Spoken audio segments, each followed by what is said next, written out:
नमस्कार, स्वागत है आपका हर खबर हरियाणा में और मैं हूं आपके साथ सपना दीपक मदेशिया। बुलेटिन का आगाज करेंगे। मुख्यमंत्री नायब सिंह सैनी ने चंडीगढ़ में प्रेस कॉन्फ्रेंस की, जिसमें मुख्यमंत्री ने अग्निवीरों को तोहफा देते हुए बताया कि हरियाणा सरकार अग्निवीरों को सरकारी नौकरी में 10% आरक्षण देगी। साथ ही घायल अग्निवीरों का इलाज भी सरकार की तरफ से कराया जाएगा। सीएम ने कहा कि अगर कोई अग्निवीर अपना उद्योग स्थापित करता है तो उसे 5 लाख रुपए तक की सहायता राशि दी जाएगी। सीएम सैनी ने और क्या कुछ कहा, आइए सुनवाते हैं। एक्सीडेंट हो जाता है, कोई टक्कर मार करके चला गया, भारत सरकार के सड़क परिवहन एवं राजमार्ग मंत्रालय द्वारा टक्कर मारकर भागना, हिट एंड गो, मोटर वाहन दुर्घटना पीड़ित कंपनसेशन स्कीम 2022 25 फरवरी को अधिसूचित की गई। हमने हरियाणा में भी भारत सरकार की इस योजना के तर्ज पर एक सरलीकृत योजना को लागू करने का निर्णय किया है।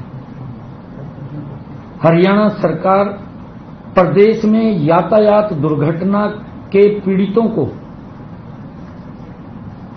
मुआवजा देगी और निःशुल्क उपचार की भी सुविधा प्रदान करेगी। हमने इसको 112 के साथ जोड़ करके कोई एक्सीडेंट हो जाता है, किसी भी हॉस्पिटल के अंदर वो उसको पहुंचाएंगे। कई बार जब पेशेंट वहां जाता था, ये सोचते रहते थे कि इसका पैसा कौन देगा, कौन नहीं देगा। अगर किसी का दुर्घटनावश कोई दुर्घटना हो जाती है, एक्सीडेंट हो जाता है, तो उसको नियरेस्ट, चाहे वो प्राइवेट हॉस्पिटल है चाहे वो सरकारी हॉस्पिटल है, उसको तुरंत वहां पहुंचाएंगे और उसका सारा खर्चा वो सरकार वहन करेगी। ये निर्णय हमने किया है और ये सारा का सारा खर्चा ये जो वहन होगा ये हरियाणा रोड सेफ्टी फंड से किया जाएगा। हमने इस स्कीम के अंदर लिया है।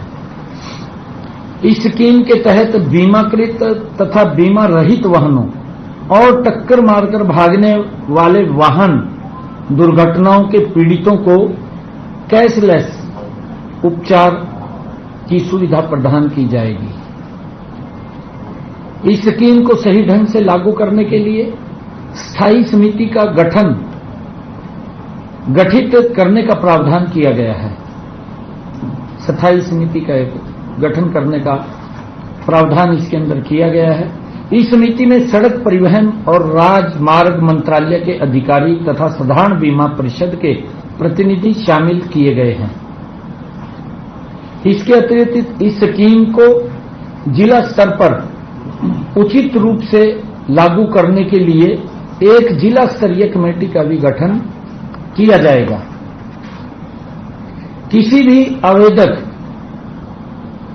को कैशलेस उपचार के लिए दावा संबंधित दावा जांच अधिकारी को प्रस्तुत करना होगा तथा दावे की रिपोर्ट जांच अधिकारी द्वारा दावा निपटान आयुक्त डीसी को वो भेजी जाएगी और जांच आयुक्त द्वारा रिपोर्ट प्रस्तुत करने के 15 दिन के अंदर कंपनसेशन के भुगतान के आदेश जारी कर दिया जाएगा और इसके 15 दिन के अंदर ही मुआवजे का भी जो पैसा उसके इलाज के लिए खर्च हुआ वो भी तुरंत जारी हो जाएगा। जो भी हॉस्पिटल के अंदर जहां उसके इलाज के लिए दवाई या कुछ और उसका जो खर्चा आएगा वो भी दिया जाएगा।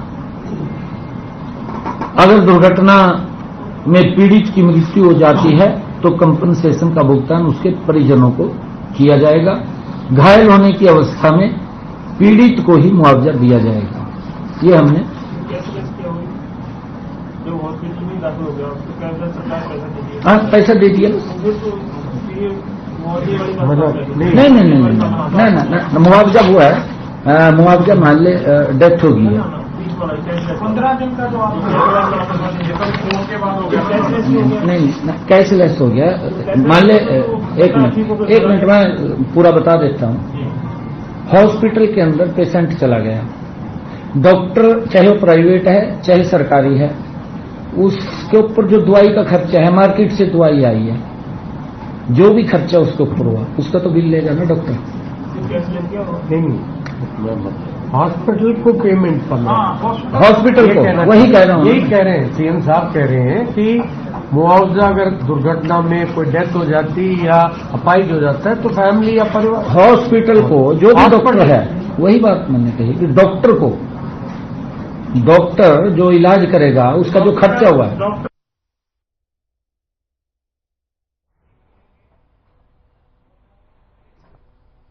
पंचकुला के पिंजौर में एशिया की सबसे बड़ी मंडी का उद्घाटन किया गया। मुख्यमंत्री नायब सिंह सैनी ने इस मंडी का उद्घाटन किया, जिसके बाद जनता को संबोधित करते हुए मुख्यमंत्री ने कहा कि अभी फल और सब्जी मंडी के प्रथम चरण का उद्घाटन किया गया है। मंडी का निर्माण 78 एकड़ में 220 करोड़ की लागत से किया जाएगा। सीएम ने कहा कि दूसरे चरण का कार्य भी 31 दिसंबर 2024 तक पूरा कर लिया जाएगा और अपने संबोधन में मुख्यमंत्री ने कहा कि हरियाणा में एशिया की सबसे बड़ी मंडी का उद्घाटन हमारे लिए गर्व की बात है।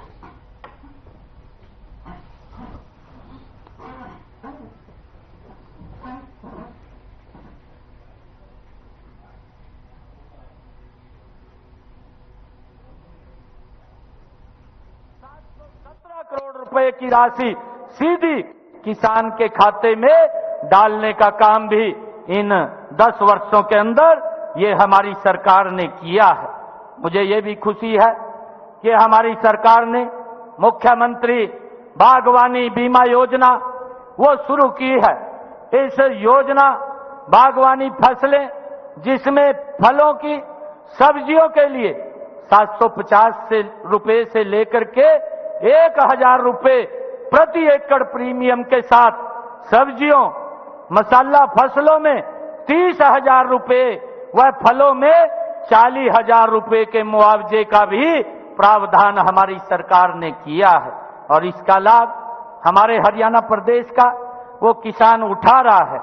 मुझे ये भी खुशी है आप लोगों को बताते हुए कि वर्ष 2023-24 में कुल 27,71,000 रुपए की प्रीमियम के रूप में जमा हुए हैं और 92 किसानों को इस योजना के तहत 68,34,000 रुपए के नुकसान के मुआवजे की भरपाई देने का काम भी बागवानी के अंदर ये हमारी सरकार ने किया है। पौने 10 वर्षों में 7 सेंटर ऑफ एक्सीलेंस स्थापित किए गए हैं। 2 प्रकार ये चल रहा है। हमने महाराणा प्रताप बागवानी विश्वविद्यालय, भाइयों इन 10 वर्षों के अंदर हॉर्टिकल्चर के लिए जो हमारा बागवानी का किसान है उसके लिए विश्वविद्यालय स्थापित करने का कार्य किया है और वर्तमान में 7% में बागवानी और 2030 तक बागवानी क्षेत्र को 2 गुना करके 22 लाख एकड़ व उत्पादन को 3 गुना करने का लक्ष्य ये हमारी सरकार ने लिया है ताकि हमारे किसान की आय बढ़े और हमारा किसान को उसका लाभ मिले। बागवानी फसल क्लस्टर विकास कार्यक्रम पर चलाए जा रहे हैं। ताजे फल सब्जियों के लिए आपूर्ति पर चलाए जा रहे हैं। ताजे फल सब्जियों के लिए आपूर्ति श्रृंखला वो भी स्थापित की जा रही है। पैक हाउस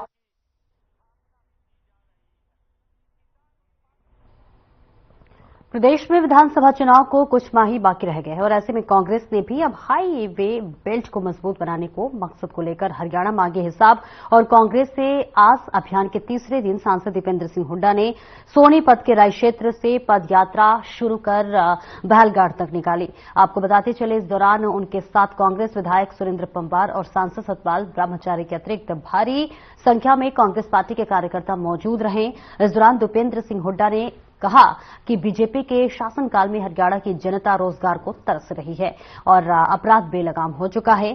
साथ ही उन्होंने कहा कि बीजेपी का जनता से मोह भंग होता जा रहा है।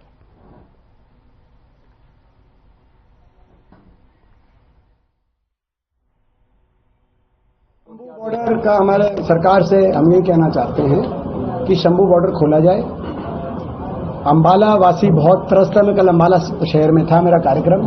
अंबाला शहर वासी बहुत दुखी हैं और वो ये कह रहे हैं कि सरकार ने बंद कर रखा है। अगर कोई किसान संगठन जाकर जंतर मंतर या दिल्ली में कहीं जाके अपना मांग लेके जाना चाहते हैं केंद्र सरकार की तरफ, तो उसके लिए शंभू बॉर्डर रोकना जो है मैं समझता हूं कि और इतने लंबे समय तक रोकना, अंबाला वासी इससे त्रस्त हैं। और जब तो अब हाई कोर्ट और सुप्रीम कोर्ट ने ऑर्डर दे दिए तो शंभू बॉर्डर खुलवाएंगे। बताते चले कि लगातार चुनाव की तैयारियों में तमाम पार्टी जुट चुकी है और इसी के साथ साथ महज 2 महीने में ही विधानसभा चुनाव होने वाले हैं हरियाणा में। और ऐसे में देखिए आरोप प्रत्यारोप का भी जो दौर है वो भी शुरू हो चुका है और ये यात्रा की तस्वीरें हम आपको दिखा रहे हैं।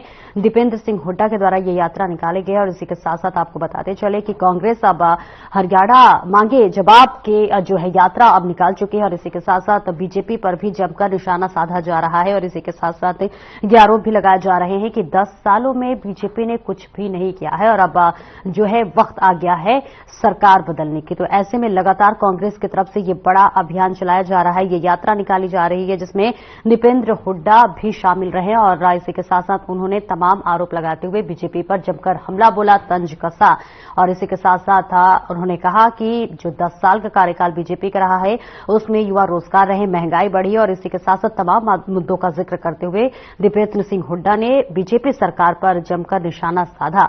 आपको बताते चले कि महज 2 महीने का वक्त बचा हुआ है और ऐसे में हरियाणा में विधानसभा चुनाव होने वाले हैं और ऐसे में तमाम पार्टियां पूरी जोरों शोरों से तैयारी कर रही है और इसी के मद्देनजर कांग्रेस की तरफ से ये जो है यात्रा निकाली जा रही है।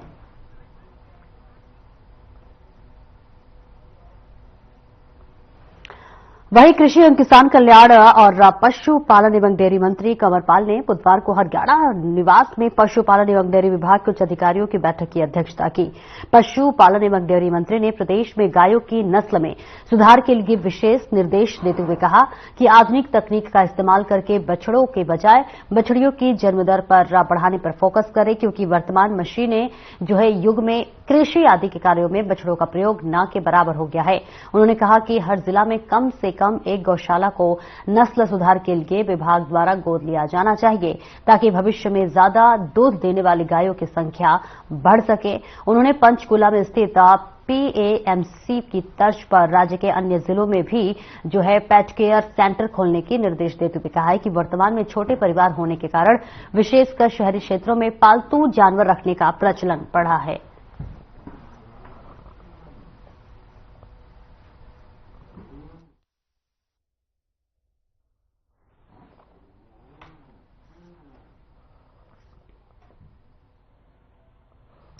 तो देखिए आपको बताते चले कृषि मंत्री कंवरपाल ने ये विशेष बैठक ली है और इसी के साथ साथ बताते चले कि पशुओं के रखरखाव से संबंधित तमाम बातों का जिक्र करते हुए तमाम जो है निर्देश दिए और इसी के साथ साथ उन्होंने इस बात का भी जिक्र किया कि ज्यादा से ज्यादा जो है बछड़ियों के जन्म दर पर फोकस किया जाए क्योंकि आने वाले समय में अगर इस पर काम किया जाएगा तो ज्यादा से ज्यादा दूध का उत्पादन किया जा सकेगा। इसी के साथ उन्होंने कहा कि देखिए बछड़ों का जो काम है वो ना के बराबर है। आगे बढ़ते हैं। बवानी खेड़ा में पानी, सीवरेज, शिक्षा और किसानों का बुरा हाल है। पानी के लिए लगातार हल्के के लोग संघर्ष कर रहे हैं। सुंदर बैंच में किसानों के लिए पानी की मात्रा इतनी कम छोड़ी जाती है कि टेल तक पानी नहीं पहुंच पाता। सीवरेज और शिक्षा का भी बुरा हाल है और ये शब्द पत्रकार वार्ता को संबोधित करते हुए कांग्रेस नेता कुलदीप ग्रोवर ने कहे और उन्होंने कहा कि हल्का विधायक के प्रति लोगों की भारी नाराजगी है। हल्का विधायक की उदासीनता के कारण लोग मूलभूत सुविधाओं को भी तरस रहे हैं। इसी के साथ साथ उन्होंने कहा कि राज्य सरकार के कौशल विकास निगम के कारण आज पढ़े लिखे युवा भी बेरोजगार की जो है तरह तरह जो है दर दर भटक रहे हैं और उन्होंने कहा कि आने वाला समय कांग्रेस का है और हरियाणा में कांग्रेस पूर्ण बहुमत के साथ सरकार बनाएगी और जनहितैषी नीतियों को लागू किया जाएगा।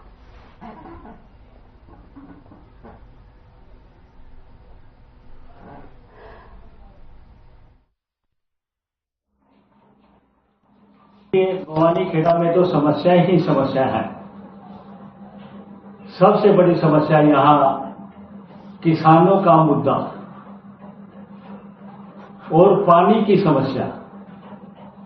बेरोजगारी की समस्या, महंगाई की समस्या और इस तरह से यहाँ के जो वर्तमान विधायक हैं उन्होंने यहाँ के सामाजिक ताने बाने को खत्म कर दिया। वो समस्या, सामाजिक ताने बाने को बना के रखना, वो समस्या, शिक्षा की महत्वपूर्ण जो शिक्षा होती है मानव जीवन में, उस शिक्षा का आधार ही खत्म कर देना।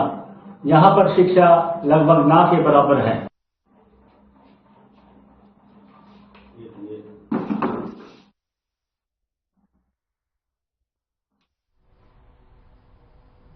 खबर नूह से है, जहां पर जमीनी रंजिश को लेकर खान मोहम्मदपुर में इकबाल की हत्या के मामले में नामजद इखलास और इसराक को जिला और सत्र न्यायालय के न्यायाधीश सुशील कुमार ने उम्र कैद की सजा सुनाई है। इस मामले में 2 आरोपित कासम और जुबेर को सबूतों के अभाव में बरी कर दिया गया है। वहीं मामले में उम्र कैद की सजा के साथ ही 51,500 रुपए का जुर्माना भी लगाया गया है। आपको बता दें कि जुर्माना न भरने की सूरत में आरोपितों को अलग से सजा भुगतने के आदेश दिए गए हैं।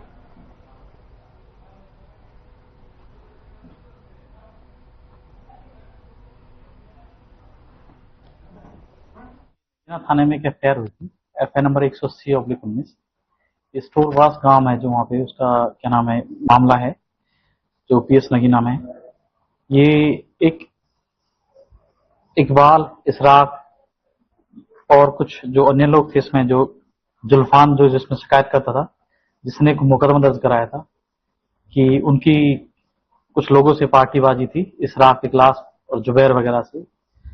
इन्होंने आपस में प्रॉपर्टी की रंजिश को लेकर इकबाल को पकड़ा, इकबाल को चोटें पहुंचाई।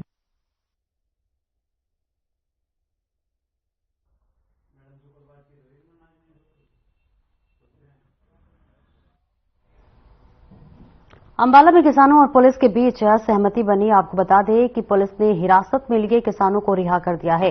वहीं किसानों ने अंबाला अनाज मंडी में जाकर जेल से रिहा किसानों को सम्मानित करने के कार्यक्रम को स्थगित कर दिया और वापस शंभू बॉर्डर पर लौट गए।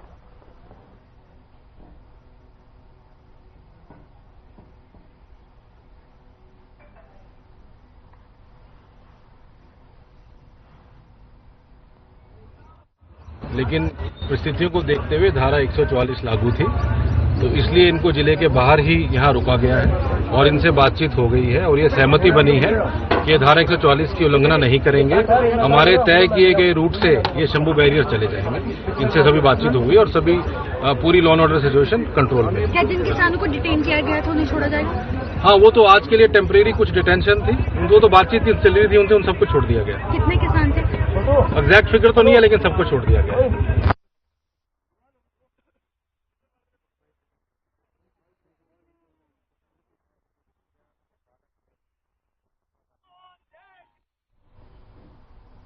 हरियाणा के औद्योगिक क्षेत्र बावल की एक निजी कंपनी में 32 वर्षीय कर्मचारी ने अपने प्रबंधक की प्रताड़ना से परेशान होकर बीती रात फंदा लगाकर आत्महत्या कर ली और मरने से पहले एक सुसाइड नोट भी लिखा। मृतक सोनी कुमार राव नरवाना के एक गांव का रहने वाला था और पिछले 12 वर्षों से बावल की निजी कंपनी में क्वालिटी कंट्रोल विभाग में काम करता था।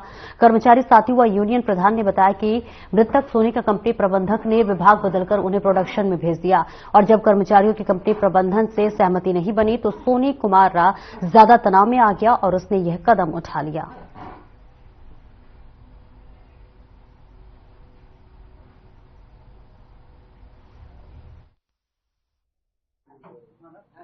मेरे भाई के साथ कंपनी मैनेजर की वजह से तंग आकर मरा है। सुसाइड नोट लिखा है उसने कंपनी मैनेजर के नाम से और मेरे को सुबह 6:45 बजे फोन आया है, कंपनी से ही फोन आया है। तो उन्होंने बताया कि कंपनी में ऐसे ऐसे तरवाई में सुसाइड नोट लिखा है, हमारे मैसेज आया है, तो क्या दिक्कत है? मैंने कहा मेरे भाई को कोई दिक्कत नहीं। ये बहुत ही दुखदायक हादसा था हमारे लिए भी और उसके परिवार के लिए भी। बहुत हमारा एक साथी हमारे बीच से छोड़ के गया है। प्रबंधक पक्ष के ऊपर उसने आरोप लगाए। अभी हमें वो पत्र तो प्राप्त हुआ नहीं है। पुलिस ने अभी इन्वेस्टिगेशन के लिए रखा है कि भाई आपको दे दिया जाएगा एफआईआर होने के बाद। अब उसमें क्या आरोप है क्या नहीं, उन्होंने इतना ही बताया कि भाई प्रबंधक पक्ष के ऊपर आरोप है। सारे सोनी का सर अभी क्या है कि हमारे कंपनी में थोड़े से मैनेजमेंट और यूनियन की तरफ से खींचतान चल रही है, कुछ मतभेद से बन रहे हैं, थोड़े सा उस खिंचाव की वजह से मैनेजमेंट ने भी अपना प्रेशर दिखाया है। उन्होंने बंदों के अदर डिपार्टमेंट वालों को प्रोडक्शन में डाला है, तो उस प्रोडक्शन का वर्कलोड लगा लो या इस तरीके का उसने मानसिक परेशान था वो थोड़ा सा, उस परेशानी को ना झेलते हुए उसने ये कदम उठा लिया।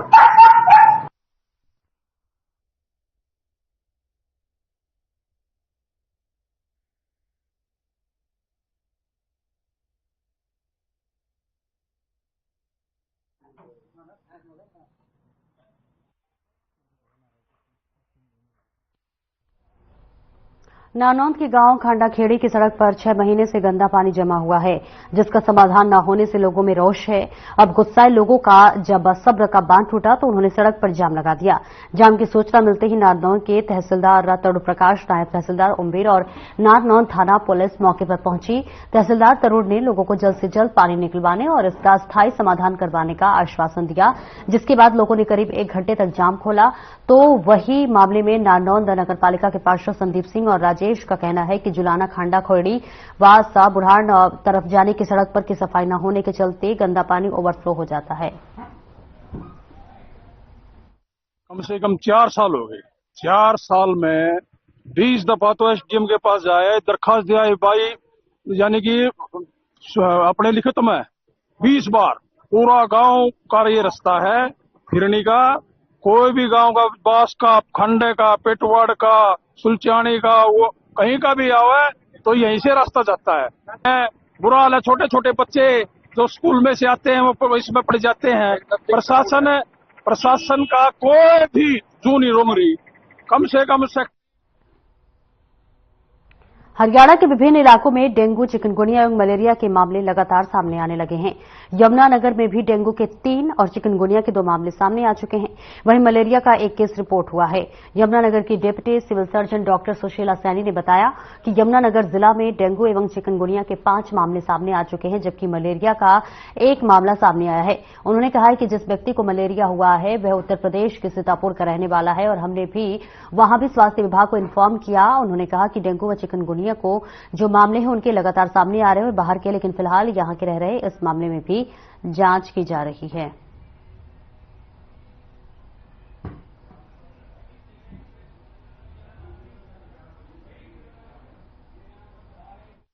देखो, तीनों ही मच्छर जनित बीमारियां हैं, डेंगू, मलेरिया, चिकनगुनिया। डेंगू और चिकनगुनिया का एक ही मच्छर है, एडिस, और मलेरिया के लिए एनोफिलिस है। मलेरिया क्योंकि मलेरिया का मच्छर गंदे पानी में होता है, तो मोस्टली अब लोग साफ सफाई रखते हैं स्वच्छता अभियान की वजह से, तो मलेरिया के मच्छर इतने नहीं मिले हैं, ना ही हैं अभी यहाँ पे मलेरिया। जो भी आए हैं केस, जो 1-2 आए हैं वो बाहर से आए हैं, यूपी से या बिहार से। बाकी डेंगू और चिकनगुनिया का मच्छर साफ पानी में होता है, तो जैसे ही अब बारिश का मौसम शुरू हो गया है तो धीरे धीरे वो उसमें लार्वा बनता है, उसके बाद वो मच्छर बन जाता है। तो इसीलिए डेंगू चिकनगुनिया को कंट्रोल करने के लिए अपने आसपास पानी इकट्ठा ना होने दें और ना ही घरों में।